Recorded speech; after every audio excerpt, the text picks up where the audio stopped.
The go-to formula is, well, dude, you don't need to be great. You should just love yourself the way you are. You know, and this is what Tyson was saying yesterday. The ego, Grant, the ego, you know, the ego. I said, dude, the ego saved my life. How so? All this other stuff, undoing, you know, trying not to be great, like hurt me a lot. Trying not to do big things was damaging to me.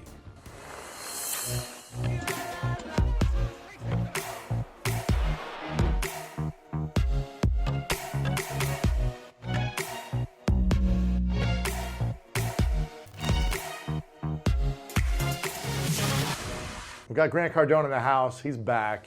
My man, excited you're here. Dude, come on, man. I love you, man. Love you too, man. I just have this really strong affinity and connection with you. Yeah, man. And we're so different, so it's like, but it just feels so good being around you. So. Yeah, I appreciate it, man. I appreciate it. You're really good at acknowledging people too. Oh, thank you. I was watching, we had dinner last night. We had like a little hang last night at your hotel. And I was watching you communicate with the people around you about how you were acknowledging them. And I see that with like Ed Milet. He's really good at finding like the uniqueness and the gift and the talent that someone has and acknowledging them early in a conversation. And I don't know if that's innate. I think I do that as well. I'm always finding the good of someone and acknowledging it. And I think that's what makes you... Well, you just must have seen me finding some good stuff in people because, you know, I was having dinner yesterday at Chow's and there was no water on the table. So nice restaurant. The guy I'm with Expensive restaurant, yeah. Yeah. The guy I'm with is, you know, an Loaded important person. Yeah. And in this town, very important. And there's no water on the table. I'm like, guys, it wasn't my dinner. I didn't call the dinner. They asked me to the dinner. I'm like, you guys can't get water up here? Like, it's embarrassing. Maybe you want me to leave. You want me to leave? Tell me you want me to leave. Right. So I acknowledge the good in people, but I also acknowledge, hey, this is not acceptable. Yeah, we were just talking about how you're not likable. And because you say the truth and you say what's on your mind and you're not filtered. And every time I do an interview with you, I have a lot of people that are like super grateful because of what they learn. And you're going to learn a lot here in a second. And then I get a few people that are just like, cannot get over the fact that I'm friends with you. They hate me for it. They unsubscribe, they unfollow. And then they like will attack me for days or weeks holding on to something because of something you said or something you do or the energy you have, how you're so honest. Or how you say certain things that maybe aren't politically correct. And I say to people like, listen, I don't have someone on because I agree with 100% of their life. Right. But there's a lot of things that I agree with or I think that could be helpful for you. And I try to find the best of everyone. And bring that information. And you have built an incredible empire. Yeah, thank you. With your name, with Cardone Capital, with everything you do. And the last time you were on, we were just looking it up, was I think June of 2017, which felt like it was like a year ago. Dude, less than a year ago, I felt like I was here. So it was almost 2 years ago. And you told me, I think at the time, that you were trying to do like 90 million or 100 million. We were doing a deal, I think if I remember it right, I was doing a deal in Houston, Texas. It was 90 million bucks or somewhere about that. And you're like, why so low or something?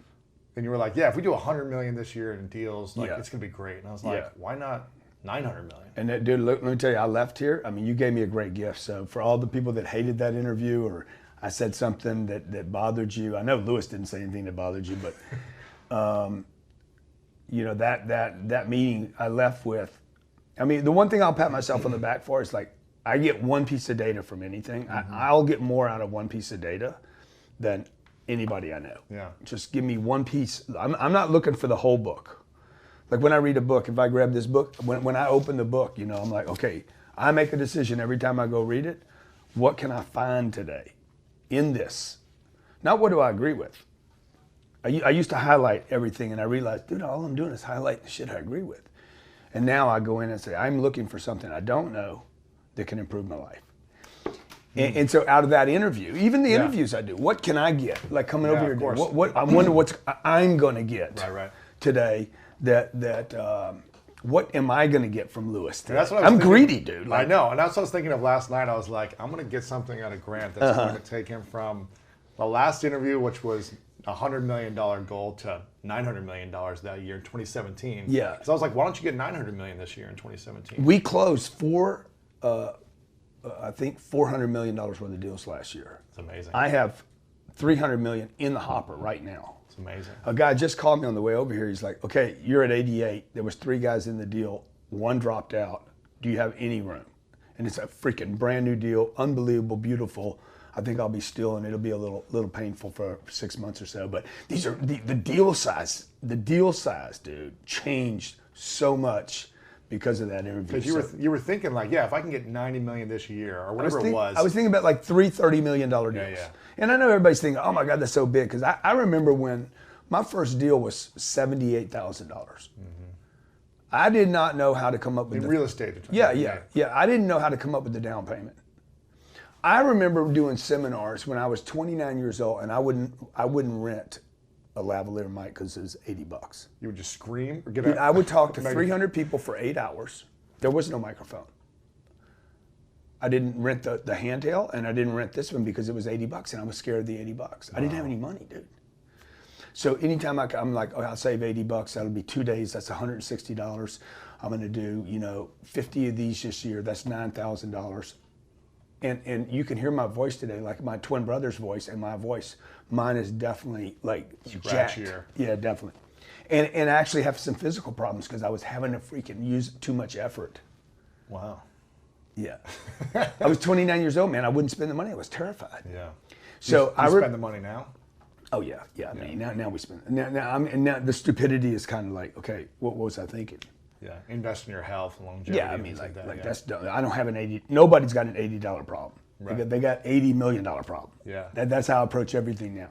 So you went from a couple year and a half ago, 2 years ago, thinking these deal sizes were so big at the time, but now They were enormous. These were like, we do this every week type of thing. Dude, like now I'm doing 3 deals that are $300 million. Yeah, when it was 30 million, you were like, if we can get 30 million deals for all year, it would be huge. Yeah.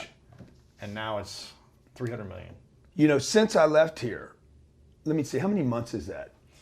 It's probably like is that 20 months? Something like that. We raised $200 million using Facebook and Instagram. Wow. Without spending a penny on ads. It's crazy. $200 million from accredited and non-accredited. So everything changed after I left here. We didn't have the funds. I wasn't raising money. We started looking at how can we grow faster. I mean, literally, dude, I walked out of here just asking myself this question over and over. It's a good question if you can ask good questions, right? Mm-hmm. Like, hey, what could I do to grow faster? And I kept going home. What could I do to grow faster? Without wrecking the car, without damaging something, without taking risk unnecessarily. What can I do to grow faster and not violate my formula that's never let me down? Yeah. And then I'm like, oh, wow, we could raise money. Me and Ryan were talking, we could raise money. My wife's involved in those conversations. We could raise money. We could raise money from accredited. First thing we did was create a fund for accredited investors that make $200,000 a year. And then I'm like, I need to do this for the other people, the little people, the Liz's and the Larry's and people that don't have $1 million yet. Because people were starting to hit me on social media and said, hey, how do I get in? Yeah. Yeah, you can't just help wealthy people. And they're right, because my family was not wealthy.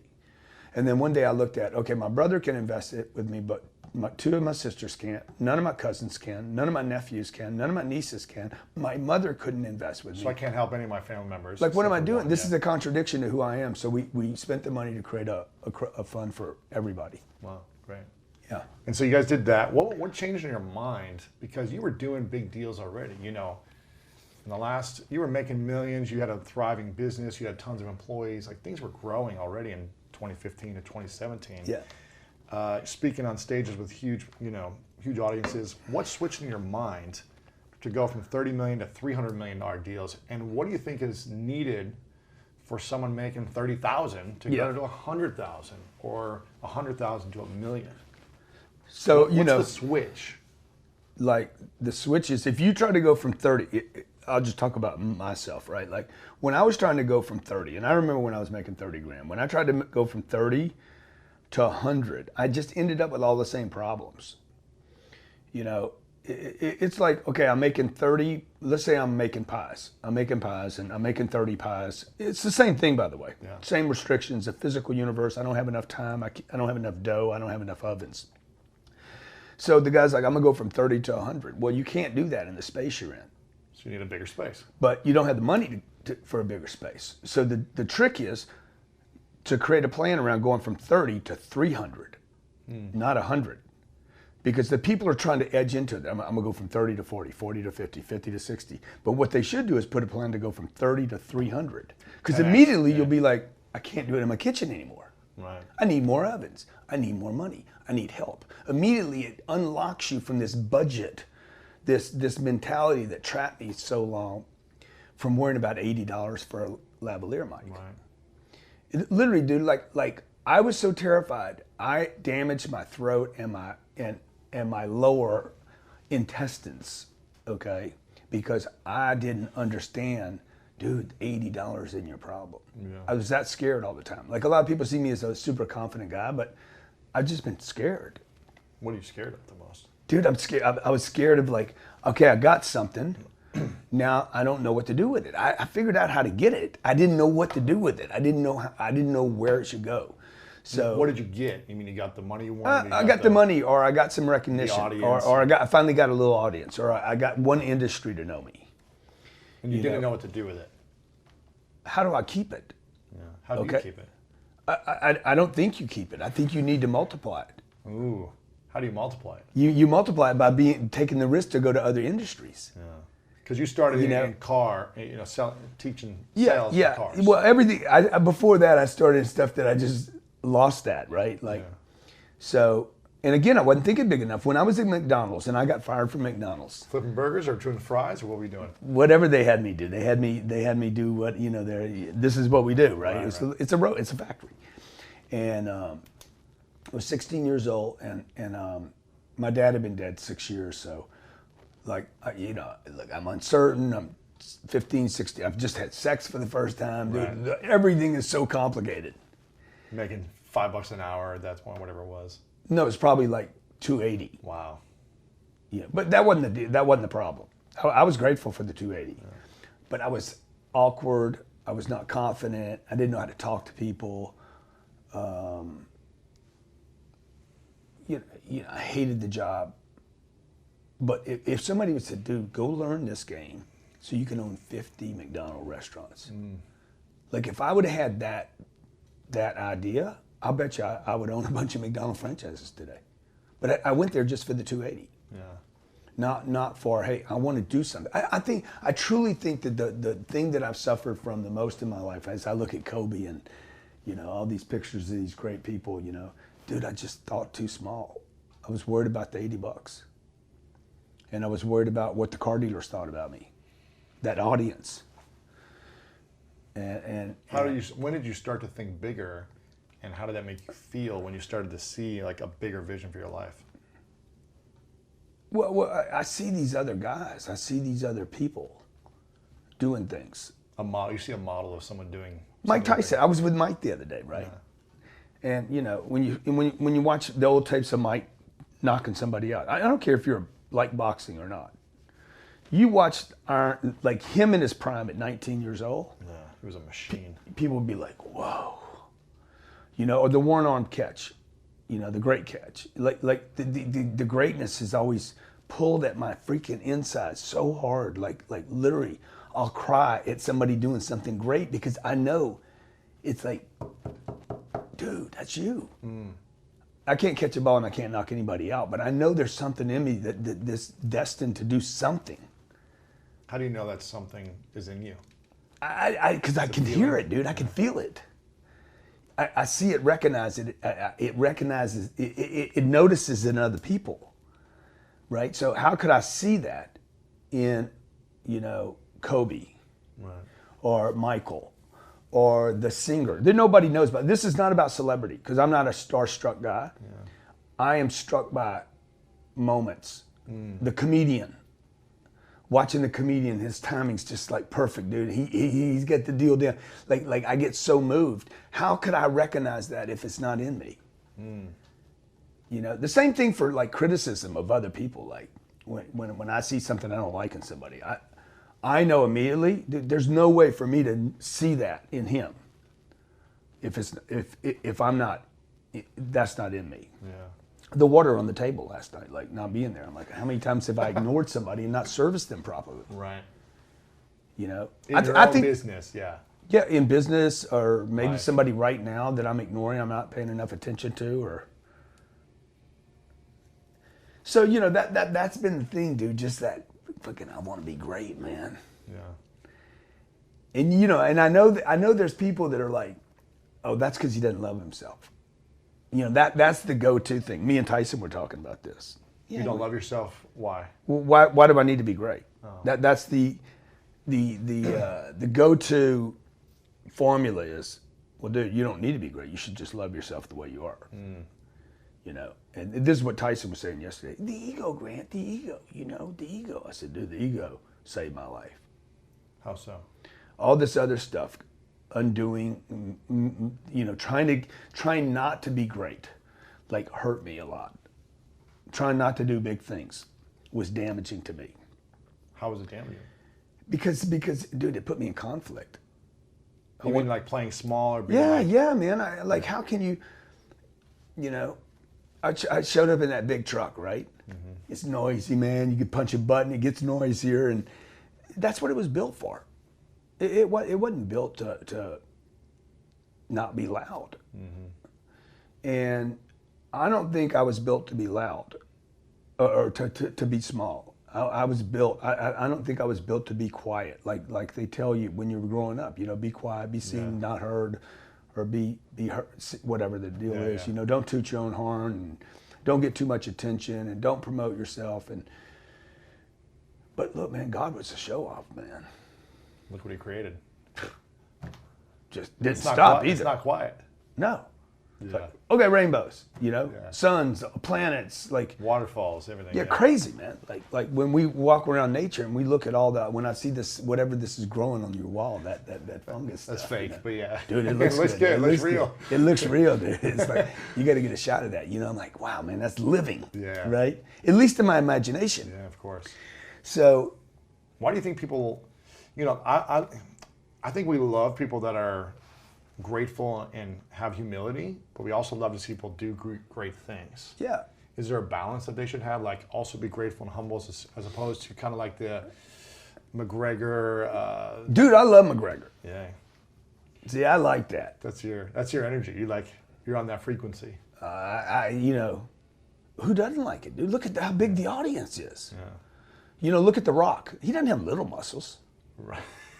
But he's got more humility, let's say, if you're comparing. Oh, he knows how to play that game. Oh my God. I mean, there's nobody better than The Rock at that. Obama was unbelievable at that. Yeah. At staying connected. That's what I'm terrible at. I'm fucking awful at it. I am so bad at it. Why? I don't know why. I don't know why I am. I just know I'm bad at it. It doesn't seem like it's affected your business success. Oh, I'm sure it has. You think so? I'm sure it has, you know.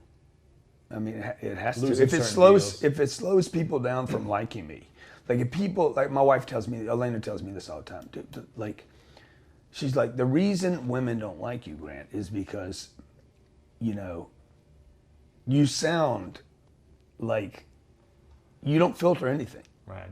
And you sound like she's like, she knows, like the favorite people in my life are women. My mother, I would have done anything for her. Mm-hmm.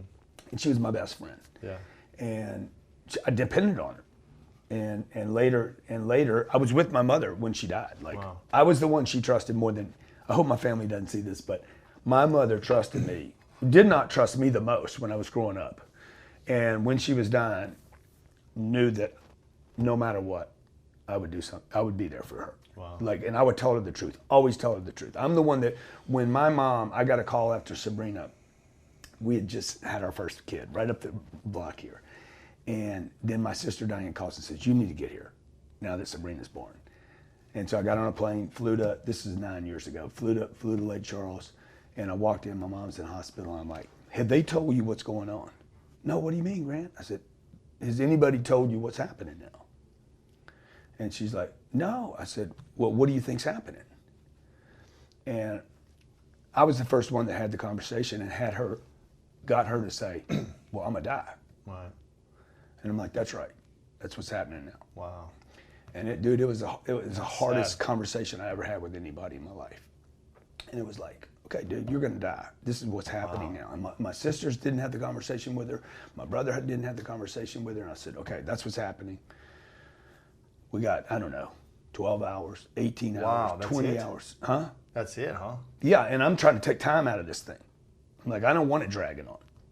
Because I know she doesn't want it to drag on. Yeah. She'd always told me, she's like, hey, look, when we get to this place, don't let this thing drag out. I wouldn't want it to drag out. Right. Was she in pain or was it? No, not really, And I said, look, how do you want to die? Because you're going to die. That's what's happening. I know. God damn it, Grant, I know. I'm like, good, you know? She's like, I know. And then boom, she got it now. Now it's sunk in. Nobody was playing the denial game anymore. I'm fucking just like, this is my best friend, dude. And so I'm like, how do you want to die? Wow. What do you mean? So I said, you want to stay here? Fuck no. Because she was that kind of woman, right? She's like, I don't want to stay in this hospital. Good, where do you want to go? I want to be in my house. All right, good. Do you want me to get a car to pick you up? You want to drive home? You want me to drive you home? No, just get me in my car and drive me home. Wow. And then when we got to the house, I just walked her through all the pieces. Where do you want to be? Let me sit in the living room. Dude, it was fucking so hard. Wow. Like even today, right now saying it. Was her body just falling apart or was her organs the internals just, it was cancer. Yeah. And so the organs are shutting down now. And wow, man. Within 10 hours, let me see, from the time I had the conversation with her, the next morning, got her in the Honda, drove her home, put her in the living room for, a couple hours, let her sit in her lazy boy. I said, okay, where do you want to finish this? And she's like, in my bed. Took her to the bedroom, and wow. Just about 11 o'clock that night, finally. And she said, about 30 minutes before she finished, she's like, I'm scared. Wow. And I said, dude, well, what are you scared of? You got to hold it together, right? Because, and she says, I'm scared I can't die. She wasn't scared of dying. She was scared she couldn't. You got a Kleenex. You got a tissue. And you got a bathroom right here. And I said, dude, you can do this. You've done everything you needed to do. You did a great job. Wow. You don't owe anybody anything. Just rock on, man. And thank you. Wow. She was afraid that she couldn't die, like she would drag on or and just kind of be in She pain. wasn't scared of dying. Yeah. She was scared she couldn't. Wow. So you were there? Was your whole family there? Oh yeah, dude. I was right there with her. Had my hand on her. No doctors in the room. While she passed? Yeah. Wow. Yeah. So she was my bud, man. Wow. She goddamn. What was I don't know. what was the greatest lesson she taught you? Oh shit, man. She was just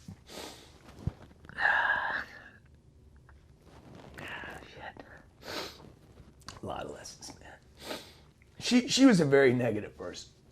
Like I have a lot of that. Like Ron Secco said.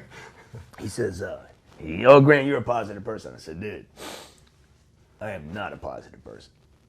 Like, no one should confuse me with a motivational person.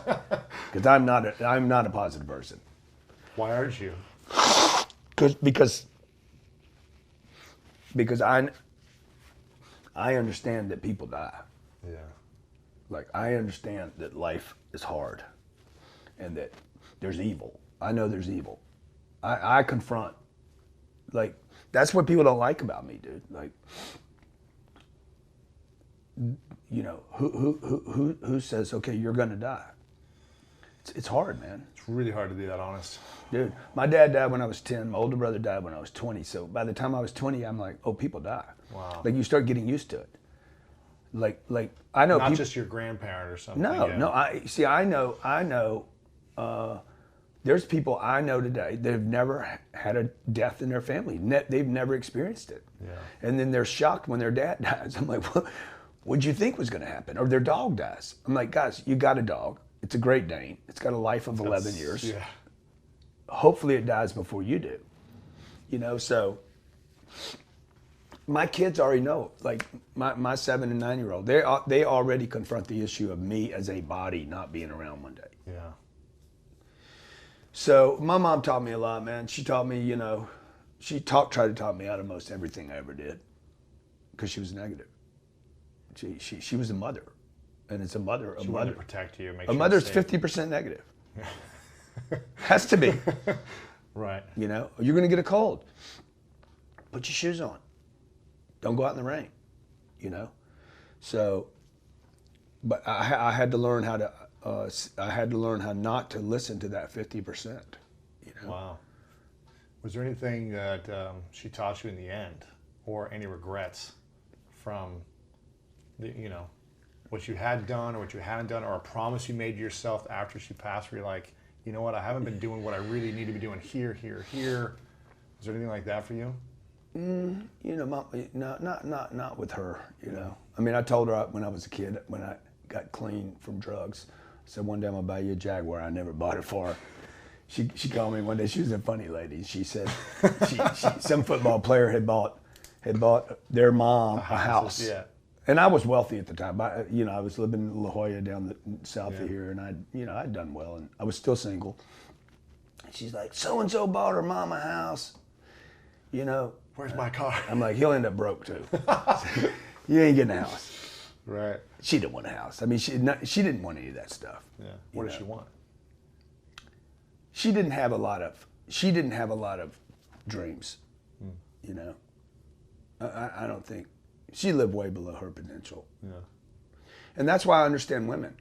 My mom was she was a 50s housewife, and my mother lived for her children. Yeah. And so part of this, I think, is part of my hardness and the way I prioritize things. I know my mother made a mistake putting her kids first. Wow. That was a mistake for her. Wow. What should she have done? She should have put herself first, not us first. Why? Because she was more worried about five little kids than her own dreams. And I just, when I watched my dad died, left her to run everything. He died suddenly, and she never dated again. Wow. She was 40. I guess she was 38. Never went on a date, dude. Wow. She had a stepfather, and she's like, or stepmother, and she's like, I'm not giving my kids a stepmother. Everything now was about the kids. And it's not enough for a human being, dude. You can't be happy just living for kids that are going to move out. So. What advice would you have to women about following their dreams? Dude, all people, men and women, they should be more greedy about their personal dreams. Well, what if they Because say, I well, think I've got these 5 kids and I've got this responsibility and... Yeah, you do, but you also have a responsibility yourself. Mm-hmm. Like, if I can't take care of me, how can I take care of somebody else? Yeah. And this has always been my battle cry. Like, I have to take care of me, and how can I help anyone? I'm fucking broken. I'm messed up, I'm coming out of a treatment center for drug addiction. I didn't need to help anybody else. I needed to get on solid ground, and I needed to make sure I wasn't going back to treatment.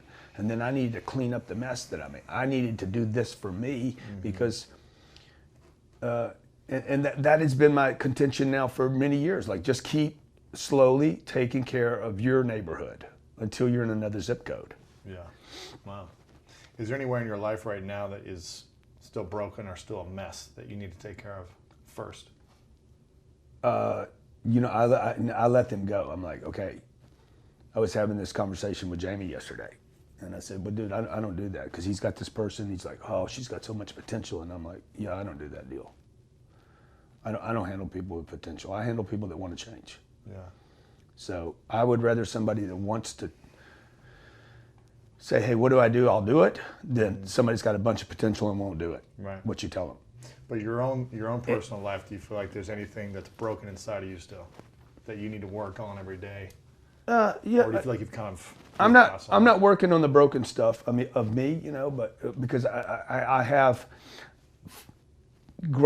thankfully, you know, I've repaired a lot of stuff, and I'm not dealing with. I mean, I got a lot of help along the way, so Yeah. some of all that broken stuff and the doubt and the not sureness, even though there's still me playing small, is all doubts, right? You know. What do you doubt right now? Well, I'm just saying, like since the last time I left, I'm like, okay, we were going to build $1 billion business. We're at $1 billion too now. Now you're like, all right. I'm going to 10 Why billion aren't you at for 10? sure. Yeah, why aren't you at 10 billion? Now I'm starting to question, God damn, maybe I just go to 20. Because now all of a sudden, or 30. Or 30 maybe, because now the game gets so big that I can truly make a difference. We're talking about hospital difference, countries.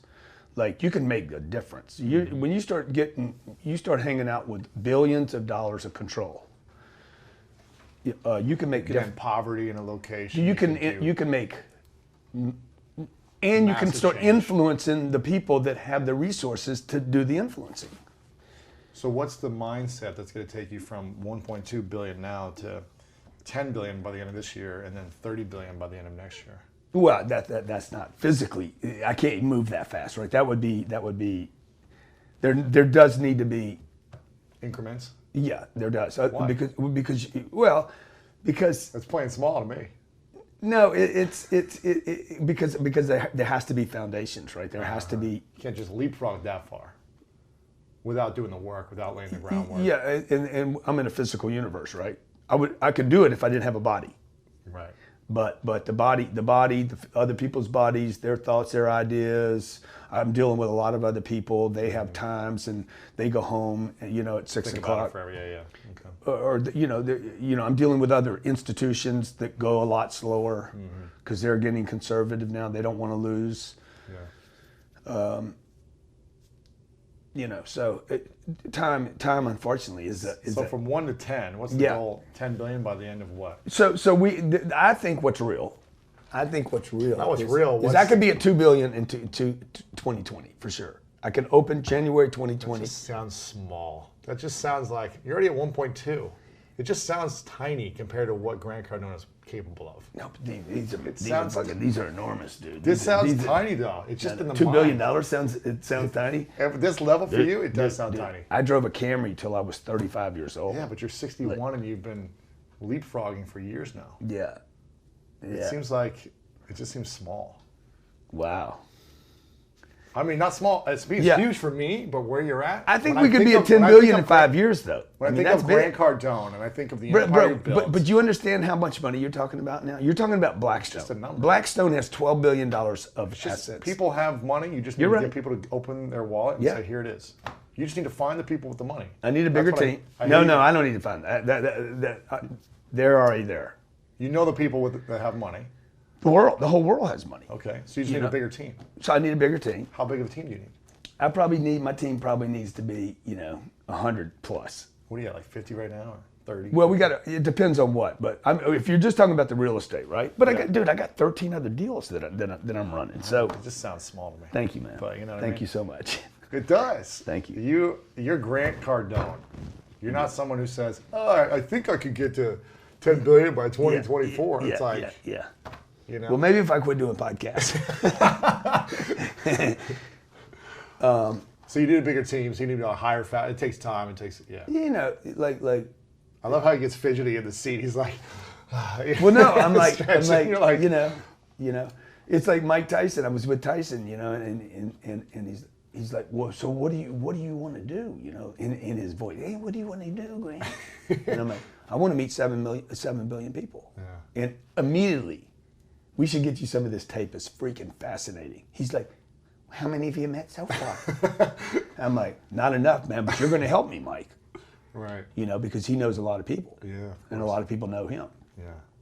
So, part of it is just getting the word out, too. Like, nobody knows I exist. Small amount of people is what you're saying. Yeah. So tiny, dude. Millions, not billions. Yeah. Yeah. Nobody knows me. Yeah. And even the people that know me they're not thinking about me right now. So how do you become more known in the next year or 2 years? Doing things like what I'm doing right now. Getting on your podcast, getting known, collaborating, working with other people like you have on this wall that are influencers and that wanna work together. Yeah, I'm curious. What do you think your superpower is, and that you're one of the best in the world at? Yeah. And how does someone find out what their superpower is if they're like, I have no clue?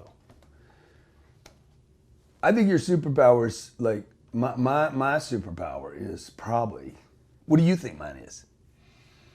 I'm going to write mine down. What I think it is. Okay, but I want to hear what you think mine is, and I'd love to hear what the people think mine is. Everybody's got one, by the way. At least one, maybe many.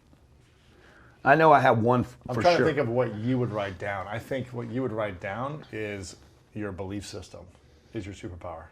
It's like the way you think, your mindset, this like 10x mindset, this belief system of what's possible. That's what I think you would write down. What I was thinking before that was your ability to enroll people in your vision. Oh, wow.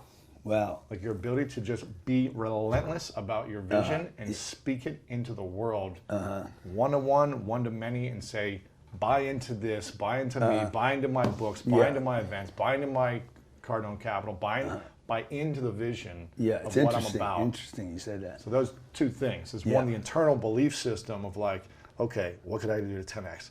And not allowing the fear to keep you playing small, except for, I feel like you might be a little right now, as opposed to 10 million. But what did you write down? I might have missed it. It's so page. No, I wrote, let me see, I want you to see it, man. Was I close? I wrote persistence. Persistence, yeah. So the relentless. Yeah, I mean, dude, once I decide I'm going to do something, it's like, there's no letting, the chances of me letting go of something that's important to me, a friend, like, I am either the best or worst friend a person has. Why? So, because like, if you and I are in a club and something goes down, I will be there swinging it out. Okay, I have no chance of winning the fight. I can only be a distraction to the thing. Throwing a bottle. But you're not going to see me just run. Yeah. Right. And I'm not going to run from my dreams. Like, I'm not going to run from my kids. I'm not going to run from Elena. I'm not going to. There's nothing Elena could do that caused me to like run away from her. Really? No. If she treats you horrible every day, screams at you, tries to pull you back from your dreams, threatens to take your kids from you, threatens to ruin you in some way. I mean, none of that will happen, right? Okay, But something else you're saying, But she could cheat on me. I don't think that would cause me to run away. I'd have to figure out because it'd be your fault. Yeah, totally. I remember you saying that before. Totally. Why would it be your fault if your wife cheats on you? Well, because what would allow her to get interested in something else? I wasn't paying attention to her.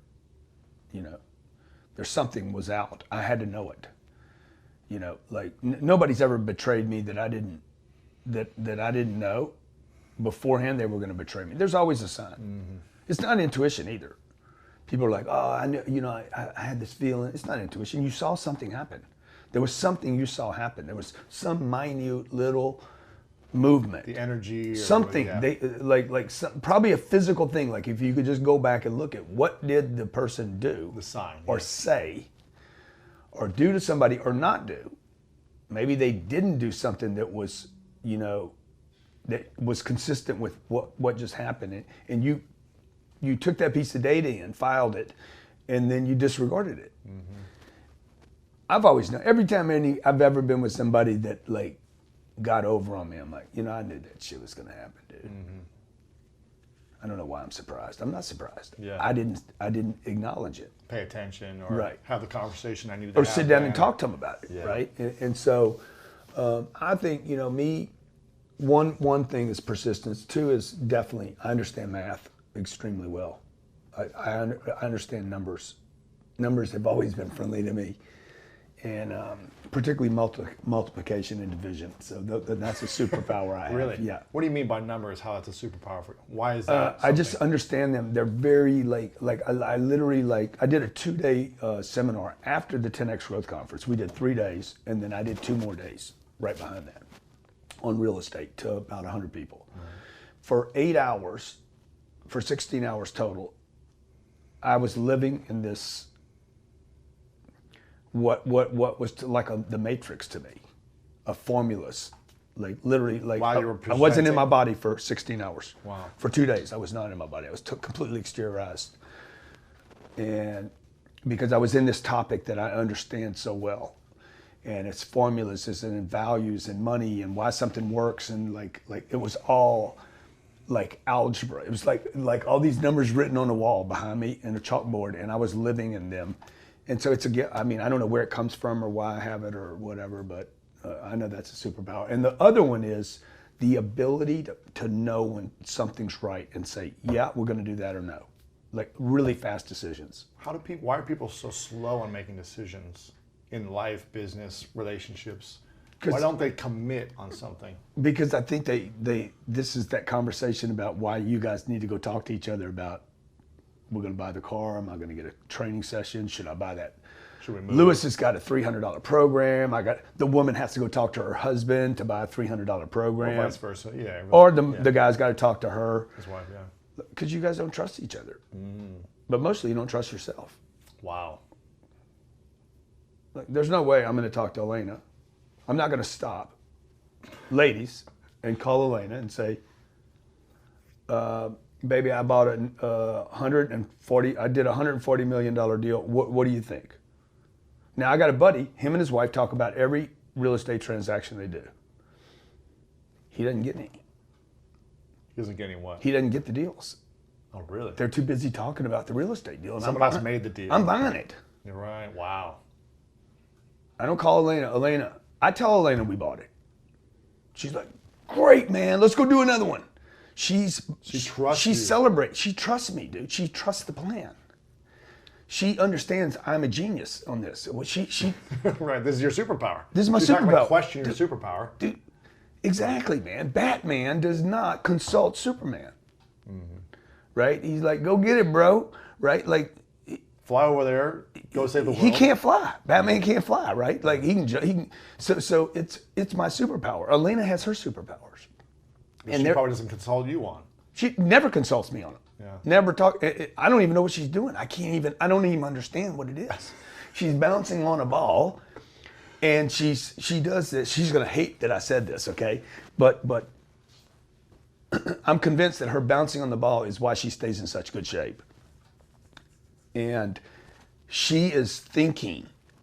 Her world is very ethereal. It's almost like she doesn't live in the physical universe. And she is a what would that be called in Hollywood? They have a name for it. The Muse. Uh-huh. She's the Muse. She's the magician. Yeah. You know, she lives in a world of like, I don't even know what she's doing in it. Like it's all magic, dude. Right. You know, it's some kind of like postulation, imagination, and it's not about her. It's about us.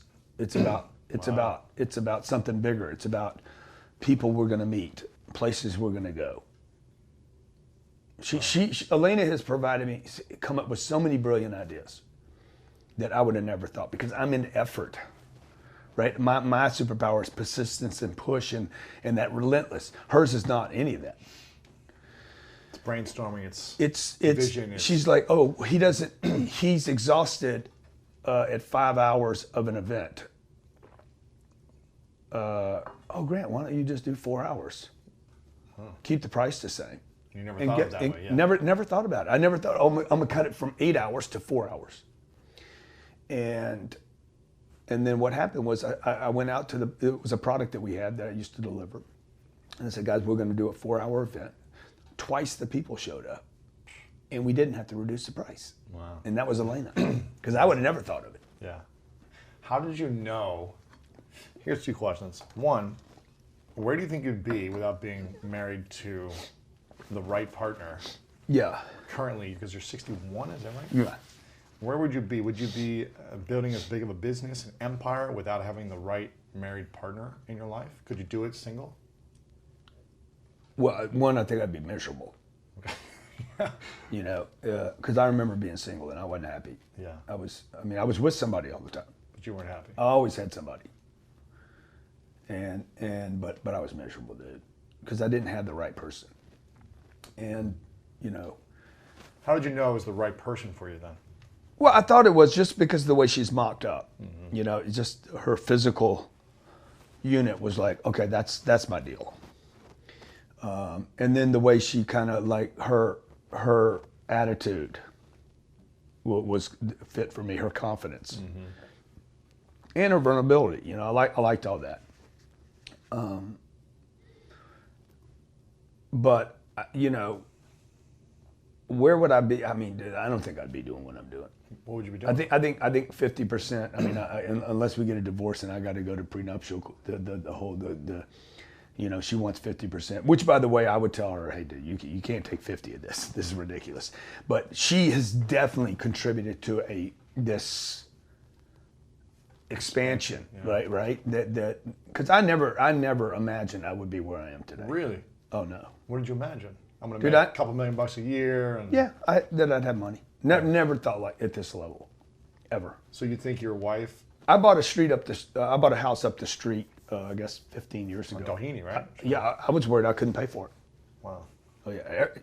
You know, the jet wasn't mine, dude. That was Elena's idea. We paid for that, the first jet in the first year. I never dreamed. How long have you been married? 15 years. 15 years. So, it's Elena, but it's also us having a commitment to self-improvement too. It was like, that's the other thing that we did together. We were working on ourselves. We were taking care of each of our 24 inches or whatever, 36 inches from, you know, she would take care of her left and right shoulder down to her feet and clean up her thing, mm-hmm. and I did mine, and we did that at the same time, together. What was the thing that you needed to clean up the most since you got married, and same for her? I needed to get rid of a lot of ideas. Like what? Just all these false ideas, dude, that I had accumulated from high school, from family, from counselors. 2 or 3 of them. What were they? I mean, there's thousands of them. Right. Money. I was completely fucked up about money. Even though I had money. In what way? What was the thing? Save money. Save money. Save money. I was saving money all the time. As opposed to investing money. And now I use it all. Yeah. I don't save anything. You empty it. Well, you probably have 6 months of like runway for paying living expenses or something. No, I don't have any of that. I don't need it because I got the cash flow. So right. You got money coming in every cash flow is going to take care of me for like that's the thing that people have only gotten half the formula right. They're like, oh, you need 6 months of reserves. No, you don't need it. Oh, you got to have life insurance. No, you don't need that either. You don't need any of that if you have cash flow coming in. So, you know, the money thing I was screwed up on. I did a retirement account when I was 19 years old that was completely unnecessary. I bought life insurance when I was 21 years old. That was stupid. I was planning on dying or something. I don't know what I was thinking about. Time, how to manage time. You know, that I had all these ideas about time, and that so many bad ideas I've had. You know, work. You got to work hard. Raising money. That raising money was going to be, you know, cause me problems. Did I go on? Marriage, I would be unhappy married. Really? The kids were going to take away from me. All these were ideas that I had, you know. What's been the greatest joy about being married, and the biggest challenge? Well, the biggest joy, the challenge is probably easier, but the biggest joy is the kid. I mean, certainly having the kids. And you thought the kids would take you away from your dreams or your business, or? I remember being scared that the responsibility, man. It's one of my fears. Like, God damn. It's like someone's life in your hands. Yeah. And what happened when you had kids? I got more of everything. Really? You know, I got more time. I don't know how I actually got more time. Because I had this new thing to play with. And I'm like, man, I was so excited about this new thing, I got up earlier. Wow. So I would get up an hour earlier because she needed sleep. She was exhausted, Elena. Yeah. And I would grab Sabrina and I would take her to Pavilions every morning. Right down the street. Every morning, and we'd walk to the grocery store. No way. She was. I love Pavilions. Yeah, I love it. She was 3 months old, man, and I take her in the swimming pool every day. My first daughter could, at 9 months old, I could take and put my foot on her at the bottom of the pool, and she would be down there just cool as could be, dude. Just because you were training her how to swim. Yeah, exactly. Yeah. You know, by the time she was a year old, she could hold on to around my neck, and we could swim the length of the pool underwater. Wow. Yeah. So, and me and her are so connected, much more than Scarlett and myself. Just a different, completely different vibe. So having a kid broke a limitation. Dude, it broke a limitation about time, that I wasn't going to have time, and that it was going to be like, and then the responsibility thing. I realized that, like, I am a great dad, you know. I make time. Hey, Pop, I want to go bike riding. Okay, let's go get the bikes. Like, I have figured out, I don't know, I just don't say no to them, and I figure out, let's go do it, you know. Would you have kids The sooner? plane, I don't think I would have the jet if it wasn't for the kids, because I needed the jet so that I could spend time with the kids. Wow. You know, a lot of people think the jet's for you, but the jet really created a situation where I could spend more time with Elena and the kids. Otherwise, I'd be on an Airbus somewhere, Right. and I couldn't bring them. Mm-hmm. So, you know, we're on our way to Rome, Bucharest, Dubai, Russia, Singapore, Malaysia, and they're going to be with me the entire time. Wow. So that's the good thing was the expansion, right, of the marriage, and then the hard thing, dude, is just like, The challenge. yeah, the challenge is like, you're both aging, you know, which is a real deal. See, that women will not like hearing that me even mentioning. Yeah. How is that, and what does that mean? What's the challenge with Well, that? you even the kids, man. You see the kids growing up Fast. You don't want them to grow up because you know what that means about you. You're getting older. You're dying. You ain't getting older. You're dying. Wow. You know, my mom didn't die that night. She'd been dying. So where am I at? You know, if I something happens and I die next week, well, the reality is I was dying right here. Like, that's the life cycle. So watching the kids, I'm being reminded of my life cycle, my termination date on this unit, you know. Right. On the G unit. Of this life. Yeah. And then watching my wife, you know, and then us having to, like, change what we want to do. You know, when you first meet and you're all excited and you want to do sex and, you know, Travel and oh yeah, I mean, this. I bought that house up the hill, and we were 30 days, maybe 45 days before closing, and we would sneak into the house. We were kids, man. We were like, and we're both firecrackers, right? So we would sneak into the house, have sex in the house. Okay, we were crazy, dude. Yeah. We didn't own the house yet. We were just like blessing the place. Right. Before closing, right? And this was so exciting to us. Yeah. And we, Elaine and I had those kind of things together where we would just have a blast, right? Well, as you get older, you know, and more responsible, you start raising money. You probably don't want to be in, you know, doing some of these things, right? And we live in a different world today, so. You know, we got through 2008, 9, and 10. That was really hard. That was really good for us, actually. Because you lost all your money, a lot of money. Yeah. It was terrifying. And I lost a lot of my sense of... confidence or... Well, that I had underestimated the reality of taking care of a wife and 2 kids. This was the first big loss I had since being a father and a husband. And I was like, wait a minute. I was still calculating based on Grant. Not whole family. I got a kid, 4 people, 2 kids. I got a wife. My reputation's starting to expand a little bit. I just got whacked, you know, and I don't want to keep doing this. Like, I know a lot of people say they learn from their losses, but I don't. I get better because of my successes. I don't need a lot of kryptonite moments. I'm not interested in those. Yeah. It just takes longer to grow again. Yeah. To get back to where you want to be. You know, Mike told me something the other day in the hot box. He says, you know, because he started thinking differently about some of the stuff I was saying to him. And he said, I said, Mike, I know you blame, you think your success is what hurts you, but I guarantee you, if you look back, those first fights you were winning, everything brightened up in your life when you started winning in life. Hey, Grant, my grades got better. He got more confidence. Dude, of course. He even learned better. I said, I don't learn from losses. I learn from successes, and then I try to repeat those things. Do more of those things that are and then succeeding. get the bucket gets bigger. Yeah. Right, the rim gets bigger. The field goal gets bigger. Right, everything gets bigger. It's easier to make the shot because I have the wins, and I think I feel so bad for people, particularly around money, that they never have the victories back to back, enough victories to be like, wow, what else could I do? And so Elena has given me that. I would not have that if I was by myself, And the beautiful thing that we have that unfortunately I see a lot of people not. We just don't fight about some stuff that people fight about. Like what? Just silly stuff that's not important in your minds. I mean, I just see a lot of guys like he wants to be on social media and she doesn't. Well, we've never even had that conversation. Like we're on. Right. We're going someplace, Yeah. right? It's not about Facebook or Instagram. She does it different than I do, and there's things that like irritate me about, but we're not. There's things we just don't fight about. Yeah.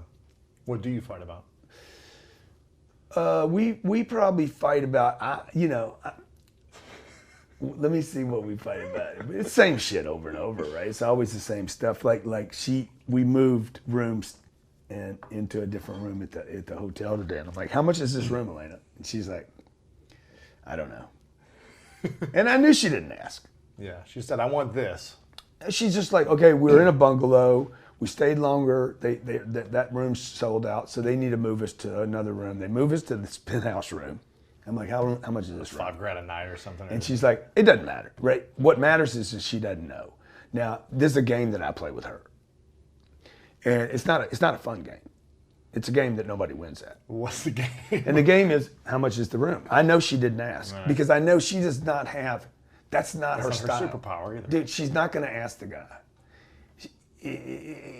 I just realized that today as I'm sitting here telling you. I'm like, she's never going to ask how much. And I keep asking her to ask. But it makes her feel bad. Why do you care to ask her that? Because I know that with money, you should ask, how much is this? Even if you have an abundance. Because one day I'm not going to be here, and she's going to get ripped off. Wow. Okay, her magic powers will be taken advantage of because she lives in this ethereal. She's a bit naive, and she would admit that. And I think it's more of a principle than it is like the money. Totally. Yeah. It's totally. You'd probably pay for it anyways, no matter what the price. I should have asked. I didn't ask the guy either, for the same reason, by the way. Right. So it's this embarrassing thing. How much is the room? It's like. So what do we argue about? We argue about that. We argue about she takes the kids off of sugar, and the next thing she's giving them sugar. It's all right when she does it, but it's not all right when I do it. Right. So that's a bit of a bother. But nothing terrible, dude. Like. What's the keys? I'll tell you another one, okay? She goes down to this place. She goes down to this place and works out in the morning. It's a long drive. Dumb shit, dude. It's always dumb shit. When you got a sick gym right in your building or right down the exactly. street. Yeah. And she goes down the street. It's 25 minutes. I'm like, dude, it's so dumb to go all the way down there. Have him come to you. Right. Pay an extra $20 or whatever. Yeah. Whatever. Yeah. That makes sense. Now, the things that she doesn't like about me, I mean, you'd have to ask her, but I'm sure it's an endless list. What's the 3 keys to, if like you had to say for any couple that was going to get married, like make sure you do these 3 things if you want to have as much of a chance of being fulfilled and love and the passion and the everything that could thrive in a marriage. What would be the 3 things you think are the most important for you both to be able to live your dreams and have the family you want and everything? Yeah. I don't know, man. I shouldn't give people advice on that. For you, what would you say are the 3 keys to your relationship then? Like what makes it work so well? I always do what I say I'm gonna do. I never don't do what I say I'm gonna do. If I tell you I'm gonna do something, I'll do it. So you follow your word to her, Always. no matter what it is. Yeah. You know, she doesn't. Not only do I do it then, right then. Like I don't put it off. So I would tell guys out there, at least I would tell anybody. I don't think it matters whether you're a guy or a gal. Do what you say you're going to do, and do it as fast as you can. You know, don't add time, because if you're adding time, you're not doing it. Right. You're doing something else. Second thing. Number 2 is That you do that works well. yeah. I take care of my family, man. I think that's important. Financially, spiritually, emotionally. Yeah, I make things go right so that they're taken care of. I think that's more for me though than them. Yeah. Just to be completely honest. I mean, I want to feel good about me. So I know about, I take care of my family. He's such a good provider. He's doing that for himself. To make you feel good. I'm not, yeah. So the third thing is, I think sex is important. Yeah. I hear that a lot from married couples. I Once the sex think you is need gone to hit and it. dies, I it's think like, you need to hit it, even if you don't want to. Right. So how do you get? Okay. I mean, I'm just saying, when she's in the mood, and you need to turn it on, dude. You need to light up the house. Yeah. So, and vice versa. Yeah. Like it's not about, it's about, dude, get your game on. Yeah. And I think a lot of relationships, if you did sex the way, if you played the other games in life or business, if you applied those rules, if you did the same thing in the bedroom, right? Or you tried to do some of the bedroom, I don't feel like it tonight, I got a headache, I got a period, I'm tired. Dude, if you did that in business, you'd be broke. Right. So your relationship is broke too. Your marriage is broke. Well, like there's no way you can't do something at work. You're doing it, by the way. If you're doing that in the bedroom, you're doing it on the phone, right? During your day. Your sales calls and stuff. Yeah. So I say always arise to the occasion. Right. Okay, I like it. Now here's something. I went through some stuff recently where I got a lot of critiques and haters. Yeah. And I know I know a lot about these. And you're used to this. You've been getting people. You rub people the wrong way. You say what you feel, what you think, and some people don't like that, right? So, how do you handle that? If there's just a barrage of negative comments, this guy's a scam, this guy's horrible, this guy's a liar, rude, whatever they say. I don't know what they're saying. How do you deal with? Well, it depends on whether it's if it's false and somebody's trying to hurt me. That's different than if it's got some truth in it. So if it's false and someone's trying to hurt you, I'm going to crush them, dude. How so? If they're trying to hurt me, my reputation, my name, my money, I'm going to fucking crush them. I'm going to call them out. Publicly call them out. I'm going to take them on straight up. I'm going to make it known that they made this claim. I know things that go on with. I'm gonna confront it. Wow. I'm gonna confront the fucking devil. Wow. Okay. Evil, man. It's evil. Yeah. It's evil, dude. Evil exists. Yeah, it does. People don't even know they're doing it. I'm not talking about the Taliban. I'm not talking about some bad group of people. I'm talking about people, friends, sisters, cousins, people that work for you, dude. They're good for 7.5 hours a day, and for 30 minutes, dude, they take on this evil valence. And if you don't crack them, then they'll do it an hour the next time. So, people in this internet influencer space, it's very, very small space. Or any space, whatever. I'm sure the NFL has it, the NBA has it. These guys have these great moments, and then they go evil for a second. Somebody on the team needs to say, "Hey, man, dude, you gotta knock it off." Right. And what if it's just negative comments of just? Yeah, I mean, like somebody on my stream. Yeah. They're providing you with fodder though. There's so much good data there, dude. Does it ever affect you emotionally? Oh yeah, I mean, look, I am a weak person. I would love everyone to love me. Right. I remember saying this. Of course, I mean, I would like everybody to like me more, you know, but it's just not, it's never going to happen. So how do you handle it when it affects you emotionally? Do you just sit back and breathe for a minute? Do you reflect? Do you talk to your wife? Do you go for a jog? I never tell her about it. She can't handle it. Like, it's not good for her. It'll hurt her. Yeah. So how like do you they deal call with it? her a gold digger, right? Yeah. And then my response to them is, dude, you need to find a gold digger.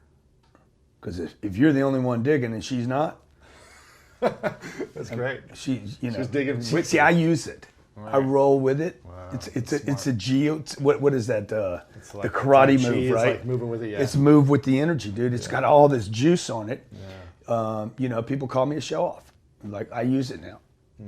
I get to it before they do. You're like, look, God showed off. Yeah, I'm just trying to be more like that. Yeah, So, dude. yeah. You know, so today I did a post on Instagram. You know, Elena's at the plane. She did this photo shoot for LA Magazine or LA Style Magazine, and the post is, now we are showing off. Right. You know, so there's a lot of good in the criticism.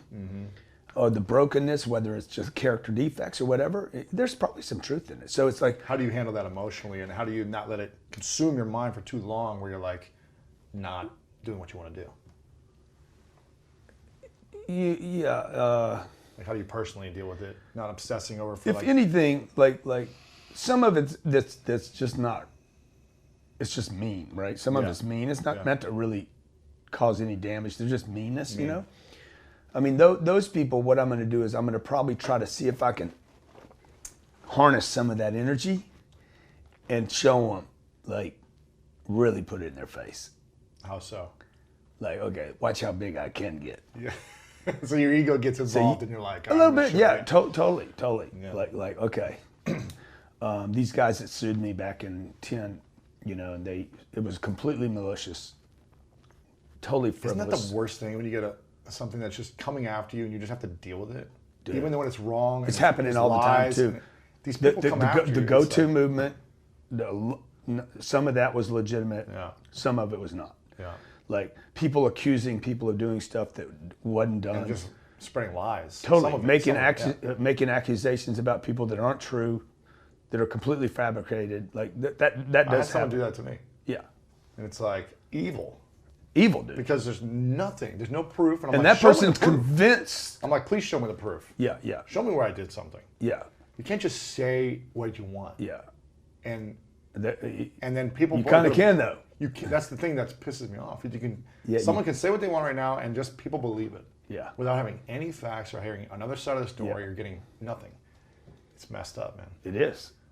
Messed up. And it is. And it's like, how do you use it though, right? So like that lawsuit, I didn't, until this happens to a person, they're not going to know it's real. It's true. It's only, You're never going to get it small. waterboarding's not real to you until you put the rag on your face. And this isn't gonna. And this is what people need to understand. You need to be prepared for attacks. Dude, it because is going to happen. When you expand your vision and your empire and your dreams, get ready because now everyone's going to come after you. Yeah. Or not everyone, but it's going to happen at some It's point. coming. It's coming. And Whether it's it's going valid or not. Yeah, it's going to come from places that you don't even Unexpected. imagine. Completely unexpected. Closer to you than you might have expected. This happened to me. Yeah. Yeah. And so So how should people prepare for well, that? when that lawsuit, I'll tell you what I did with that lawsuit. Because you never had experience with that. You didn't know how to deal with this. The bill's $200,000 a month. I'm Oh my defending. I'm like, I'm telling my lawyer. I about hired the best lawyer. I'm like, dude, I didn't do this. Doesn't That's matter. not true. Doesn't He's like, matter. it doesn't matter. Dude, we still got to defend it. I'm like, worst. And you don't get why the do I money need to back. go to a deposition? And you don't get the money back. No, there's no. It's all a loser sucks, thing. man. You know. He's like, Grant, you should just pay this guy. Fuck, I ain't paying this guy, man. Later, like 15 months in the deal, I'm like, I should have just paid the guy. Right. Well, the only way I could actually get even later was to like, I'm gonna get so big. This was the best money I ever spent in my life, dude. Cost me a couple $1 million, plus about I lost $9 million in the deal. Plus Never time, recovered that. energy, Plus the time life, and the health. stress.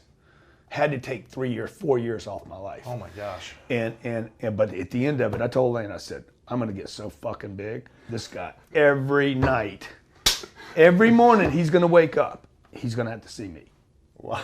Okay, Ralph and Rob. Wow. And so for you guys, like you're like, he's so aggressive. Yeah, I'm trying to prove something, right? I'm trying to show guys that the bad guys that like, you know what, you picked the wrong pony, dude. Wow. You should have bet on me. Wow. And you didn't. You bet against me. And now look at you. If you would have bet on me, and look what we could have done together. they ended up losing a lawsuit. Oh, wow. But where they really lost was that every day now they got to be reminded. Lady Gaga talked about that. Really? What'd she say? She was, how many people counted her out? Now they're all wishing they would have bet on her. Yeah. And that's not a revenge thing. I know it sounds like a low grade kind of like retaliation. Ego revenge, yeah. But because I don't think revenge is sustainable long term. Like the energy it takes to be revenged. yeah, well, this has been 15 years. It's been working pretty good for me, but you know, I think, how do you use it, so that it doesn't consume you? Yeah, exactly. And how do you keep using it? Yeah. And in a healthy way. I'm not going out of my way to I don't know. You're not trying to harm someone, yeah. Yeah, no, and they were trying to harm me. Right. But it really woke me up to, hey man, you need to have a budget for fabricated fucking bullshit. Craziness. You need to have, people should have budgets. This is the money thing that people need to confront. People need to have budgets for like all kind of crazy shit. Yeah, even just emergencies for their life, like their car, or their home, something breaks down, whatever it is. Yeah. Health insurance. Or how about what if the internet goes down tomorrow? Right. Your business is screwed. Not that screwed. I mean, you got other stuff going on. Well, no. If the internet goes down, you're not going to be able to podcast. Yeah, you're not going to be able to go to Whole Foods and buy food. You're not going to be able to go to. Well, I got money, but yeah. No, cash. You're going to need cash. What if it goes down for 5 or 6 days at a time, right? So where do people go to get money? The bank's going to be closed. Oh, I see what you're saying. The bank's closed. Yeah, I got no cash. Yeah. The credit card's no good, dude. It's all right. But how many people? I know a guy up the street. He's got $20 million worth of Apple stock. He's got a house that's paid for. It's probably worth $30 million. If the internet collapsed today, he could not. I was telling him this the other night. In 5 days, he's busted. Yeah. He doesn't have money. Yeah. He doesn't have cash. He can't get it. You can't trade your house for Whole Foods. Mm-hmm. So there's a lot of people in America walking around saying everything's going to be fine. We're going to have electricity. We're going to have gas. We're going to have Look water. in Puerto Rico. Yeah, exactly. And that's They people couldn't even leave the island. They were stuck. Couldn't get food, for how long? No water for months. Yeah. Unless they were super wealthy and had like a private jet. Could escape. How do you build a culture of success around a team? You got a few minutes to learn. Yeah, I'm fine. How do you build a culture of success around a team when you left 2010-ish and moved? Here, yeah. And probably had a small team. 6 people. Yeah. And then you go to Miami and build an empire over the last 8-9 years, whenever you started doing that 7-8 years ago. How do you build from small team to this large team now with a culture of success after you come from like a busted experience? We have probably grown the staff 50 times since leaving LA. Leaving LA was one of the best things I ever did. As much as I like the weather here and What do you mean you grew it 50 times? What does that well, mean? we're 300 employees. Oh wow, yeah. So we had 6 here. The problem with 6 is you're dependent upon 4 broken people. If you're not one of them. Right. And I hate being dependent upon broken people. I want partnerships where I feel good. Like I got some really good people around me. Yeah. People say this to us all the time, man, you got a lot of good people around you. Yeah, you do. I got people that people want to hire away, and they're untouchable. They're not going anyplace. Yeah. So how do you put that culture of people that you got to get rid of people. Yeah. You got to add and get rid of. Yeah. You have to flush. You don't flush. How do you deal with that emotionally when you're building a team? I don't get rid of anybody. You don't do it. I'm a tough guy and all that, but I don't think I've ever fired anybody. Right. I say, Sherry, fire him. Right. Made the call today. Said, hey, that guy's got to go. And then it's gone. I don't want it. Gone today. When by the end of the week, how's it? When I get back, I don't want him there. Wow. So it's a mistake. We made a mistake. Sherry, you know it. I know it. I don't want the mistake. I don't want to second guess myself when I'm around somebody. Wow. So when I got somebody on my team, I don't mind second guessing the other side. I cannot afford to second guess my side. Whether it's my lawyer, my accountant, a partner in a deal, I can't have people second guessing our playbook because I already got enough it's already hard enough. You got so many decisions you got to make all day. Yeah. So while people are worried about the other side, I'm worried about our side more than the other side. How do you know when you've hired the right person? How do you hire? I never know that. So you do your best. I and never you know find I have out the right within a person. month. Yeah. Yeah, but they could go bad. I've had guys go bad. I've had guys that you know, they've been with us 3 years. They're superstars. They're doing great. But all of a sudden, when you see those graphs coming down, we graph everybody. So everybody's on a graph of some What do you sort. mean? You're charting, ranking, you're Calls out, emails out, proposals made if they're in sales, sales made, income brought in. But if it's a personal assistant, targets achieved, task done, emails handled, whatever it is their job is, right? If it's sweeping, we graph it all. If it was sweeping, how many hallways did you sweep, doorways did you sweep, trash bags did you collect, blah, blah, blah. When that graph goes down, dude, you got a guy that's already quit. You can't keep a graph erected up, moving up, if the guy's checked out. Do you feel like that's your responsibility to, you know, maybe you weren't paying attention, just like in your relationship, if your wife checked out, is that also a responsibility for you to say, oh, maybe I wasn't giving them what they needed, or the incentive, or the encouragement, or I don't know? Nah. It's them. It's never me. It's never you. I need to keep my own graph up. So I just keep spiking my graph, right? My graph keeps going up. I become the role model for the organization. Then I got Sherry, she's got her graph. She keeps her graph going up. Jared needs to do his deal. Secco needs to do his deal. Graph it all, man, because the numbers don't lie. Does your graph ever go down? Yeah. For a week, a month? Yeah, it goes down. It doesn't normally go down that long, because what I do is I watch it. When it goes down, I pick it up again. So whatever picked it up the last time, I go back and hit that graph again. I go back and hit that action. What's the system you guys use for the graphing, or is it a software? Is it an internal thing? Is it? It's simple. Docs? I mean, it's just you know, we just take whatever the task or activity is, put it on a graph. Yeah, exactly. Yeah, got it. Nothing. You know. What would be one piece of advice for growing the culture of success besides graphing? Is there an energy? Is it saying the mission over and over? Is it you setting the example? We will to next. We will to no. We don't do any of that. We have a meeting every day. You know, we look for compliance and willingness before intelligence. So you don't look for skill. You look for someone who's. I don't look for potential. Hungry. I never look for potential. What do you look for then? Just like, yes, I'm willing to do whatever it takes. We hire the way the Patriots do. Right. You know, they don't hire the best guys. Right. They never do. They get all the rings though. They do. Okay, there's 3 people in charge on that team. There's not 33. It is a dictator. There's a dictator on that team. If you study all sports, I mean, it's pretty much like that too. You know, I mean, Portland doesn't really have that. You know, he leaves Curry alone, and he leaves, you know, Durant alone, and they're doing good. You know, I mean, it's a different style, right? But somebody's those are with superstars. Yeah. Man, it's got to be so hard. Yeah. 'Cause everyone's got a personality. Everyone's got their opinion. But so let's see how long that legacy can last. Yeah. What are they? 3 years now? Yeah. So, you know, Third year, let's see if they tear themselves apart. But I know that New England Patriots thing works. Consistently. There's an owner. He's not involved. He trusts the coach. This guy, Bill, runs the deal. Yeah. And then Bill gives the ball to Brady and says, go do the deal. Yeah. You know? So they hire from the lower half of the draft. They don't overpay for anybody. And if you don't comply, you're getting off the team. They're going to win without a great person. I like that. They got one great person. They got a best quarterback. Yeah. But they got a bunch of no names. Right. You don't know any names on the team. Yeah. Make them great. Yeah. And so I like that, because now I'm not dependent upon a superstar.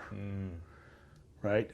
Before I worked for myself, I was the superstar where I worked, and I made them kiss the ring every day, dude. I was a total diva. And I'm like, I'm never going to put myself in this situation where one guy runs the show. Interesting. So that's why our staff's so big. You know, I want to get that staff to 1,200 people. Really? Does that not stress you out going from 6 to 1,200? No, it's going to be easier. It's going to be easier, man. Yeah. Get more done. Yeah. All big companies do that. Right. So that's what we're doing. We're just studying big companies now. Rather than studying people in my space, you know, people that I'm supposedly competing with, or, you know, the guy that became a big name and outsourced everything. We're like, no, we want to take this. We want to run this thing internally and get big, man. That's great, man. Yeah. Love it, man. School of Greatness. School of Greatness. How long are we at right now? I just went. 125. Yeah, okay, cool. Okay, a couple final questions for you. This is great, man. I love this. You broke me down today, dude. I didn't man. expect you to do that, I wasn't man. expecting either. I'm just asking questions. Yeah. Setting the stage.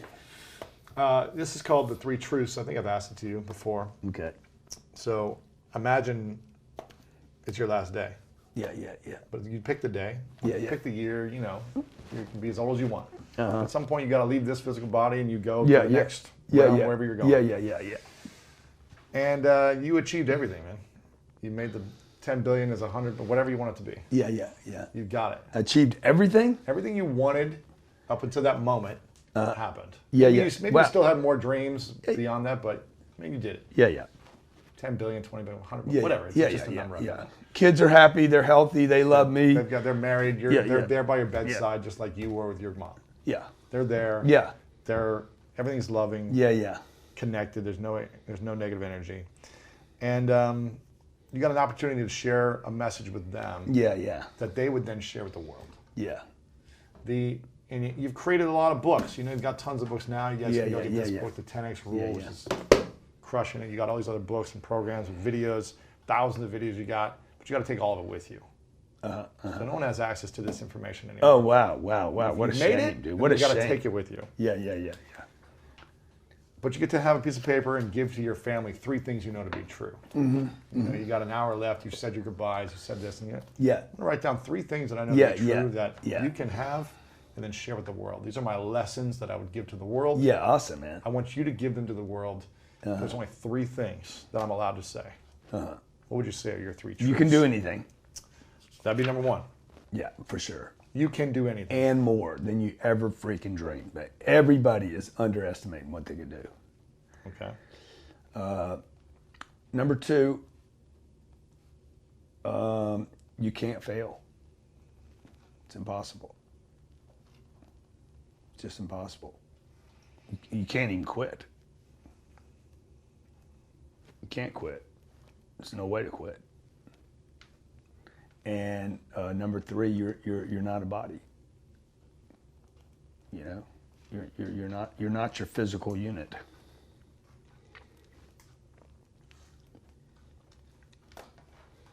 Love it. Yeah.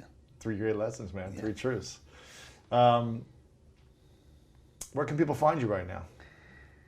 Everywhere, man. Well, if you're in Singapore, I'm coming to you. Yeah. If you're in Russia, I'm coming. So we're getting ready to do every country on the planet.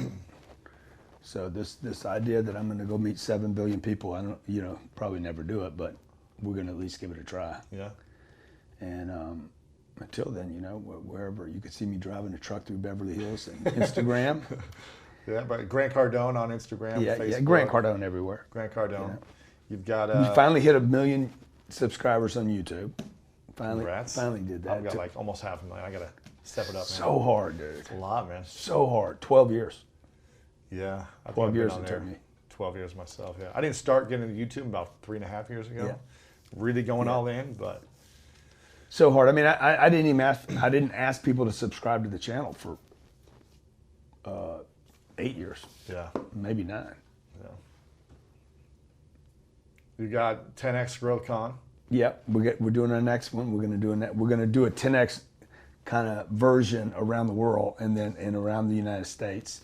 But then we're gonna do our big annual one. We're gonna do one annual big one a year. You haven't announced it yet, but they can go where to get on the email list. Where can they go? Yeah, go to 10xgrowthcon.com. You can register there actually for a $20,000 seat.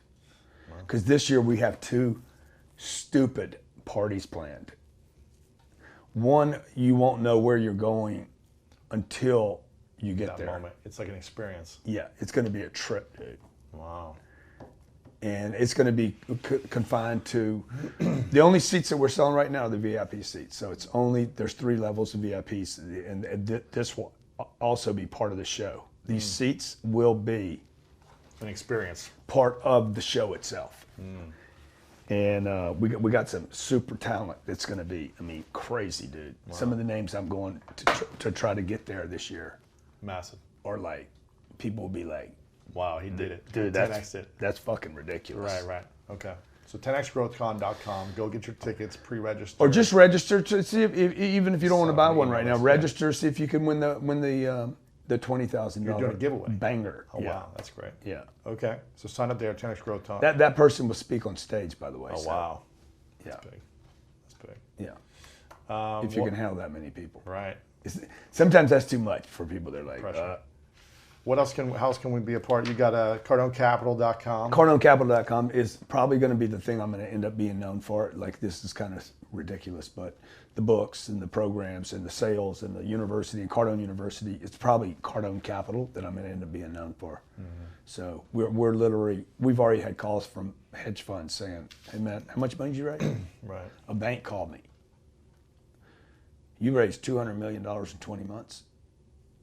Dude, he's like, nobody can do that. Wow. He's like, where are you advertising? I said, we don't advertise. Wow. Are you on CNBC? No, dude, we're on Instagram. What?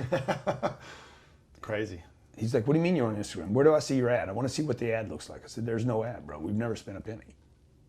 He's like, well, what is the commissions? What commissions are you paying out? We don't pay commissions.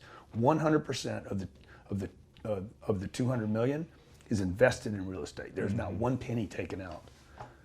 So this is literally it's going to be a disruptor, dude. It's going to be. Now, I think I'm a little worried that somewhere along the line, the Blackstones and the Wells Fargos and the people that run the planet are the Deutsche Banks are going to be like, hey, dude, we don't like this little guy.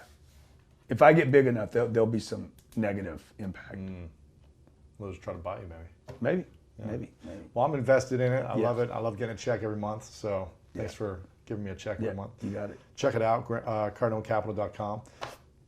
I love it, man. I love all your stuff. You're awesome, man. I appreciate you. I acknowledge you for. I don't think you shared a lot of this stuff publicly before in this interview. Yeah. There's a lot of stuff you shared about marriage, about your mom dying. I don't think you've gone there and really opened up about some of those Nobody's stories. ever asked me, So you're just a good. I care about all this stuff, man. So I care about you, bro. I just love watching you grow, and I love watching you go through, who you are and what you do, and I like watching all the guys in the space, develop, and I've done so well, Louis. Like I'm so grateful and blessed, and I know that there's plenty for everybody. Of course. And I know you know that. Yeah, of course. And so you're one of the most generous people I know in the space. I appreciate it. Yeah, really appreciate you. Appreciate it. I acknowledge you for opening up, man. Yeah. I don't think I've ever seen you cry. Yeah. I actually have in Malibu one time. Yeah. Late night, you were like, oh, was I drinking? Yeah, you were like opening up about stuff. You had like one tear, but I acknowledge you, man. I appreciate it. Yeah. Final question for you. What's your definition of greatness? Man, it's so personal to everybody, For me, it's almost like mercury, It just keeps moving. Because I become more and more aware of what I can do. So, it's fluid. Yeah. Love it. Grant Cardone, my man. Thanks. Appreciate it, brother. Thanks.